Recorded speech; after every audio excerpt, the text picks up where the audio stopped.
अब गोस्वामी तुलसीदास जी महाराज जब पत्नी ने ऐसा कुछ बोला तो लौट आए। देखो हमारा ये जो शरीर है ये इतना गंदा है कि अगर इसकी पैकिंग निकाल दी जाए, ये जो पैकिंग है चमड़ी की, अगर इस चमड़ी को निकाल दिया जाए तो इतना गंदा है कि इसमें मक्खियां ही मक्खियां लिपट जाएंगी, चींटियां लिपट जाएंगी, मांसाहारी पशु इसे खा जाएंगे। देहे स्तिमांश रुद्रे अभिमतिम त्यजत्वम जाया शतादिषु सदाम ममताम विमुंच पश्यानिशम जगदिदम क्षणभंग निष्ठम वैराग्य राग रशको भक्ति निष्ठा। भागवत जी में भागवतकार कहते हैं कि ये शरीर हड्डी से, मांस से, खून से मिलकर बना है, इसलिए इस शरीर को संभाले तो, पर इसी को संभालने में ही सारा जीवन न गुजारेंगे, हमारा लक्ष्य नहीं है। क्योंकि ये शरीर जिसे हम इतना सजा रहे हैं, संभाल रहे हैं, ये एक दिन जल जाएगा और कोई इसको बचा भी नहीं पाएगा, ये भी निश्चित बात है।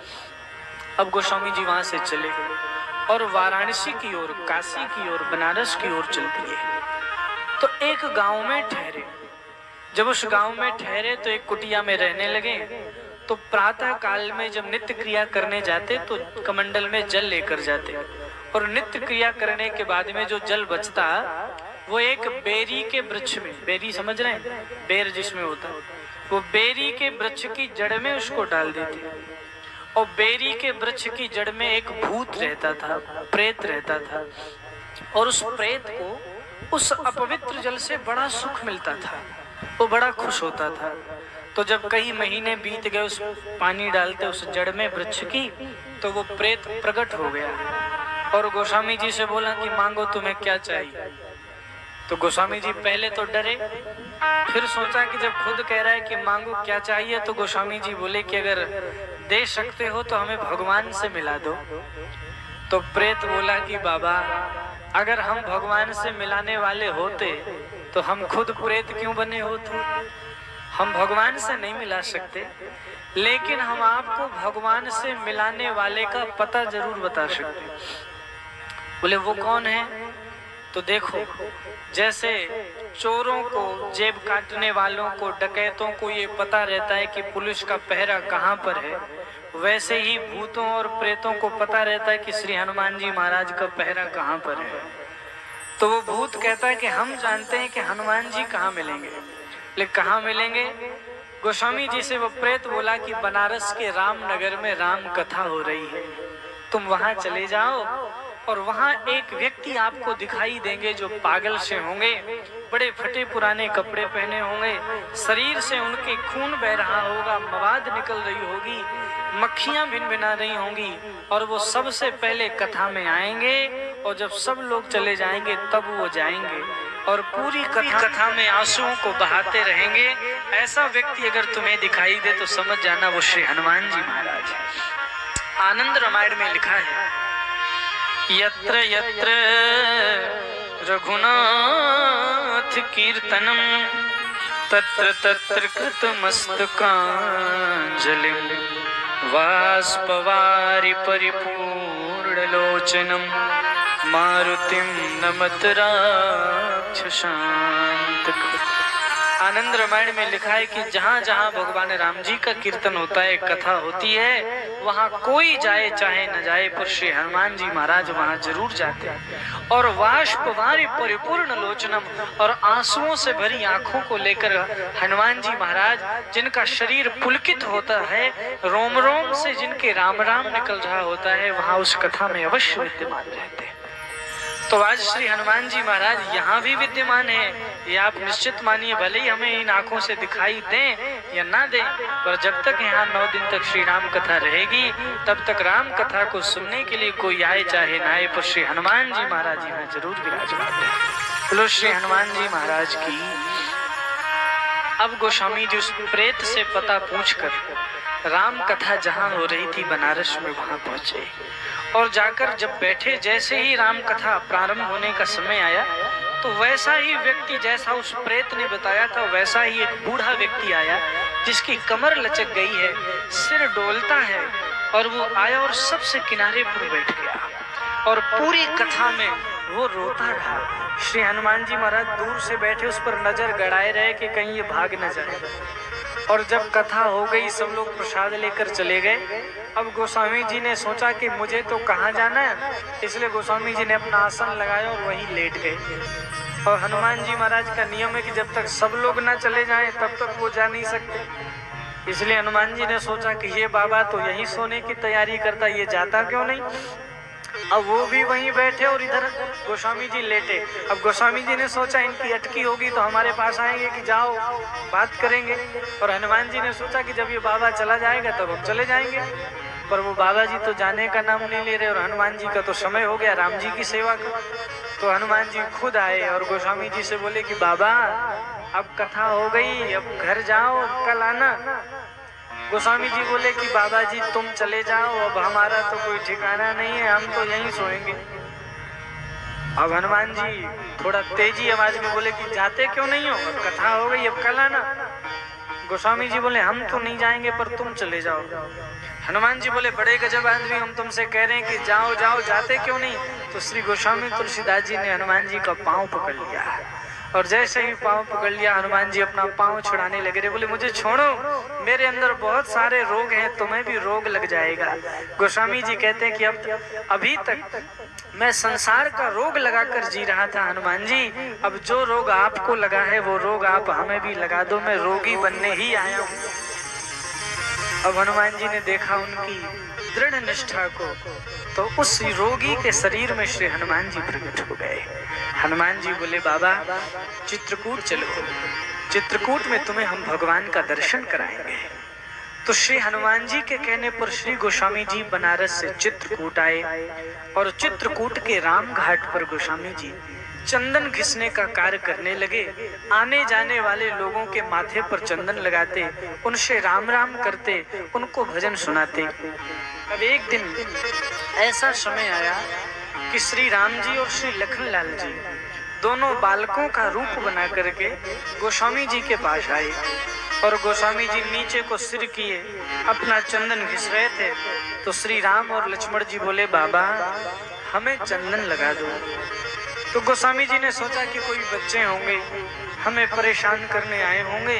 गोस्वामी जी बोले भैया एक तो हम पहले से ही परेशान हैं, दूसरे तुम आकर हमें परेशान करने लगे, जाओ और भी बहुत सारे पंडित जी बैठे उनसे चंदन लगवा लो।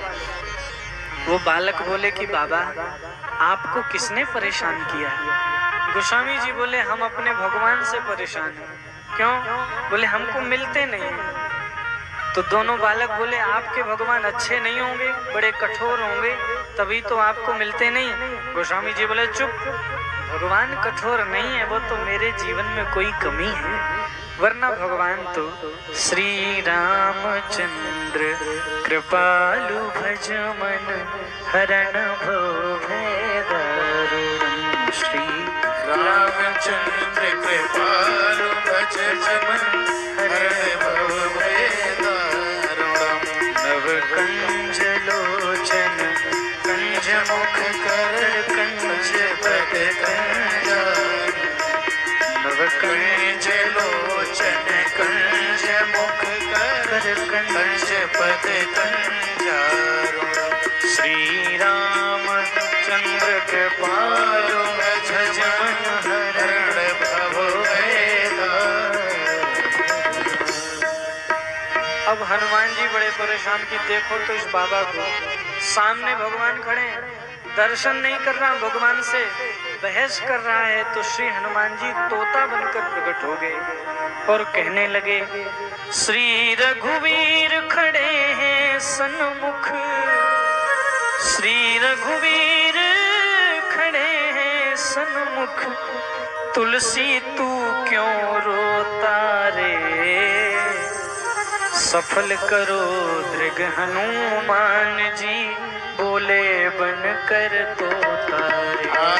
सफल करो दृग हनुमान जी बोले बन कर तोता रे। श्री रघुवीर खड़े हैं सन्मुख, श्री रघुवीर खड़े हैं सन्मुख, हाँ श्री रघुवीर खड़े हैं सन्मुख, श्री रघुवीर खड़े हैं सन्मुख। अरे तुलसी तू क्यों रोता रे, सफल करो दृग हनुमान जी बोले बन कर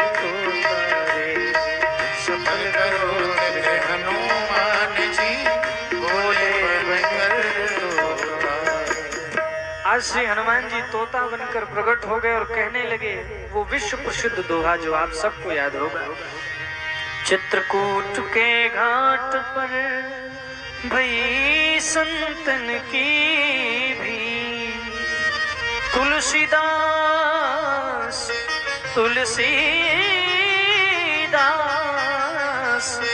चंदन घिसे तिलक करें रघुवीर। और जब श्री हनुमान जी तोता बनकर प्रकट हुए, आज भी हमारे चित्रकूट में रामघाट से ऊपर एक श्री हनुमान जी का मंदिर है और जहाँ श्री हनुमान जी तोता बनकर विराजमान है, वो विश्व की एक मूर्ति है जहाँ श्री हनुमान जी तोता बनकर, तोता मुखी श्री हनुमान जी बैठे। बोलो श्री तोता मुखी हनुमान जी महाराज की जय। और जब हनुमान जी ने कहा तब गोस्वामी जी ने देखा और उन दोनों बालकों में जब उन्हें श्री राम लक्ष्मण के दर्शन हुए, चरणों में गिर गए। श्री गोस्वामी जी महाराज के दूसरे गुरु श्री हनुमान जी महाराज हैं और श्री हनुमान जी महाराज जैसा ही गुरु होना चाहिए। गोस्वामी जी कहते हैं हनुमान चालीसा में, जय जय जय हनुमान गोसाई, जय जय जय हनुमान गोसाई, कृपा करहु गुरुदेव की नाई, कृपा करहु गुरुदेव की नाई। बोलो श्री हनुमान जी महाराज की जय। फिर गोस्वामी तुलसीदास जी चित्रकूट से अयोध्या गए और अयोध्या में नवमी तिथि मधुमास पुनीता राम नवमी के दिन से, मंगलवार के दिन से गोस्वामी जी महाराज ने संवत 1631 में रामायण को लिखना प्रारंभ किया। श्री रामचरितमानस की रचना वहीं से प्रारंभ की। बोलो श्रीमद् रामचरितमानस भगवान की जय। ऐसी श्रीमद् राम कथा में आज से हम प्रवेश कर रहे हैं। हमें यह विचार करना है कि गोस्वामी जी महाराज कितने दुखी थे, कितनी दयनीय उनकी अवस्था थी कि भोजन के भी उनके ठिकाने नहीं थे। पर जब वो भगवान की शरण में गए तो भगवान ने ऐसी कृपा की कि जिन गोस्वामी जी के जीवन में एक एक रोटी के लिए तरसना पड़ा, उन्होंने ऐसे ग्रंथ का निर्माण किया कि संसार में लाखों लोगों की रोटी उसी कथा से चलने लगी। इसलिए प्रेम से बोलो श्री गोस्वामी तुलसीदास जी महाराज जय। और यही हमारी चौपाई कहती है, जे सकाम नर सुनहि जे गावहि, सुख संपत्ति नाना विधि पार। जो भी व्यक्ति भगवान की कथा को सकाम भाव से गाता और सुनता है, उसको नाना प्रकार की सुख संपत्तियों की प्राप्ति हो जाती है। हाँ, उसे कम से कम 9 दिन तक अनुष्ठान रूप में प्रतिदिन बैठकर भगवान की कथा का आश्रय अवश्य लेना पड़ेगा। अगर वो भगवान की कथा को सुनता और गाता है, एक बार ही नवान्न पारायण में भगवान की कथा सुनता है, तो उसको सभी सुखों की प्राप्ति हो जाती है।